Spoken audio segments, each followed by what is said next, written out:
Çin diktatörü ve Çin Komünist Parti lideri Xi Jinping, Doğu Türkistan'daki sözde Şinjiyang Uygur Özerk Bölgesi KUKLA Başkanı Şöhret Zakir'i eski Kuveyt Emiri Şeyh Nevaf El Ahmet El Cebir'in cenaze törenine Çinli özel temsilci olarak gönderdi. Kuveyt'in El Cezire News kanalına göre 18 Aralık öğleden sonra soykırımcı Xi Jinping'in özel temsilcisi olarak cenaze törenine giden Çin Ulusal Halk Kongresi Daimi Komitesi Başkan Yardımcısı ve Doğu Türkistan KUKLA Başkanı Şöhret Zakir ve beraberindeki Çinli heyeti Kuveyt Emiri Şeyh Meşal El Ahmet El Cebir Es Sabah ve Kuveyt Dışişleri Bakanı Şeyh Salem Abdullah El Cebir Es Sabah tarafından havaalanında özel protokolle karşılandı. Gözlemciler Çin rejiminin Doğu Türkistan halkına karşı işlediği ve Çin ekonomisinin gerilemesine neden olan soykırım suçları nedeniyle son yıllarda uluslararası toplumda sert kınama ve ambargo ile karşı karşıya kaldığını, soykırımcı Xi Jinping'in KUKLA yetkili Şöhret Zakir'i özel temsilci olarak Kuveyt'e göndermesinin amacının İslam ülkelerinde güya Uygurlara önem verdiği algısını oluşturmak olduğunu, oysa Uygur Müslümanlara karşı ayrımcılık ve her türlü baskıcı politika izlediğini, işin aslı Arap ve İslam ülkelerini kandırmaya çalıştığını kaydetti. Ankara Üniversitesi Dil Tarih ve Coğrafya Fakültesi öğretim üyesi Doğu Türkistanlı Uygur bilim insanı Profesör Doktor Erkin Emet'e Halk Kültürü Araştırmaları Kurumunca Türk Halk Kültürüne Hizmet Ödülü verildiği açıklandı. Profesör Doktor Emet'e bu başarı ve hizmet ödülü 16 Aralık 2023 günü Türk Tarih Kurumu'nda düzenlenen bir törenle takdim edildi. Kendisine bu ödülün Uygur Türklerinin kültür ve medeniyeti, örf adetleri, gelenek ve görenekleri başta olmak üzere Türk-Uygur bilimine verdiği katkılar ve yaptığı hizmetler için verildiği belirtildi.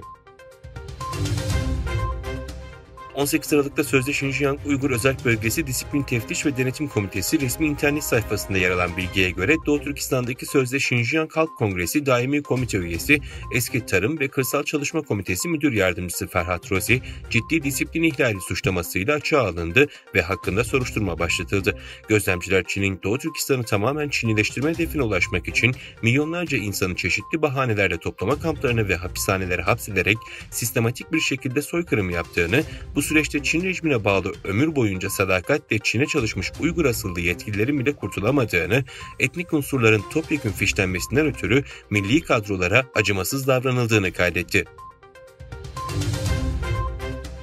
Eski Samsung çalışanı Güney Kore Ulusal İstihbarat Servisi tarafından yapılan bildirim üzerine Çin'e dönerken Samsung'dan DRAM teknolojilerini çalarak Çinli Canshin Memory Teknoloji'ye sattıkları iddiasıyla tutuklandı.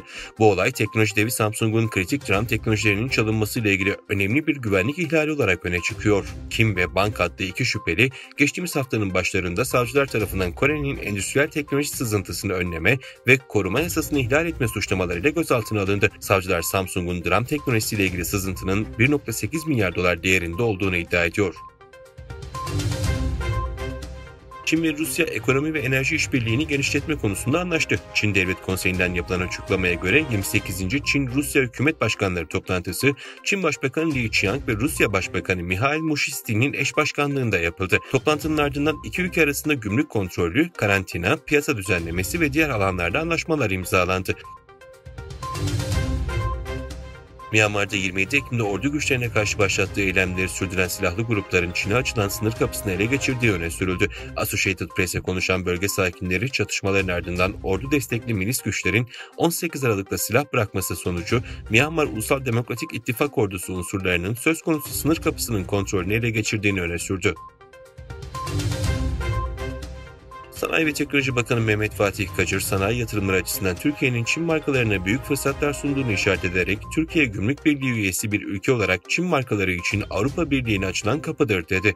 Bakan Kacır, Pekin'de Çinli mevkidaşları Bilim ve Teknoloji Bakanı Yin Huijun'la Sanayi ve Enformasyon Teknolojileri Bakanı Qin Changlong'la yaptığı görüşmelere ilişkin TRT ve Anadolu Ajansı'na değerlendirmelerde bulundu.